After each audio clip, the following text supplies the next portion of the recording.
India's economy slowed sharply in the first quarter of FY20. Gross domestic product data released by the government shows the GDP growth crashed to 5%. So if you look at the quarterly numbers, you had a 5.8% growth in the fourth quarter of last year. That's crashed to 5%.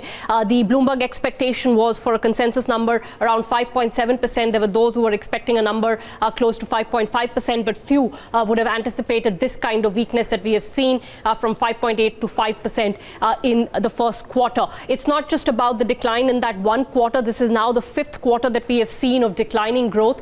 So you were in Q1 of FY19 growing at 8%. That has steadily been coming down to 5% now. So over this period, you've lost in terms of momentum 3 percentage points on the growth front. Now, the next chart will tell you the real problem and the worrying problem for the Indian economy, and that is on the consumption side. Consumption is about 57% of the Indian economy, and private final consumption expenditure, which has been a bulwark of the Indian economy. When everything else was in trouble, from investment to government finances, it was the private spending that held up the economy. Well, that is now starting to crack. So private final consumption expenditure growth has come in at just 3.1% in the first quarter of FY20 compared to 7.2% in Q4 FY19. At 7.2%, people were worrying that this is starting to look a little bit worrying, and it's weak compared to trend, which has been close to 8-9%. So at 3.1%, there is going to be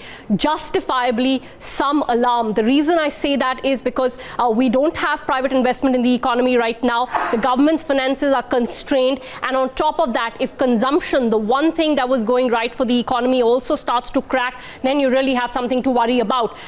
It's not clear what is leading to this consumption growth. A lot of times, sentiment feeds in as well. But there are other factors, real factors, such as the slowdown in rural incomes. We've talked about that for quarters now. That is clearly playing a part. Job creation, everybody anecdotally believes, has not been strong. So urban consumption is also taking a hit. Some of the leveraged consumption from NBFCs came off because of the NBFC crisis. All put together, you now have a slowdown in consumption of a fairly serious magnitude.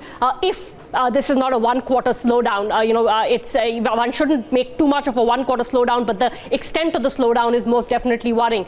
Gross fixed capital formation, an indication of investment, grew at 4.4% in Q1 FY20.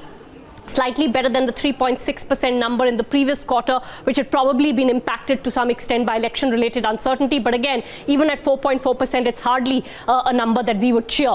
Government final consumption expenditure at 8.8% growth, lower than what you had seen in the fourth quarter. But that is also post-election tightening of the belts, which typically happens. But at the end, if you're looking at the expenditure side data, the three components put together have given you fairly weak growth: 4.9% GVA growth, which is gross value added growth, and then 5% GDP growth. I'm going to quickly read out some of the sectors. Agriculture grew at 2% after a contraction of 0.1% in the previous quarter. Mining and quarrying, 2.7% growth. Again, not particularly weak. The one everyone focuses on, manufacturing growth, down to 0.6% compared to 3.1%. Some of the services sector numbers, you have trade, hotels, transport growing at 7.1%, better than 6% in the previous quarter. Financial services growth also fell very steeply to 5.9% from 9.5%. So all put together, and this goes back to an analysis from the Reserve Bank of India, which came in just this week in their annual report. There is a very widespread slowdown across a number of sectors, some of which are facing structural constraints. So it's not easy to tell what will take us out of this slowdown phase.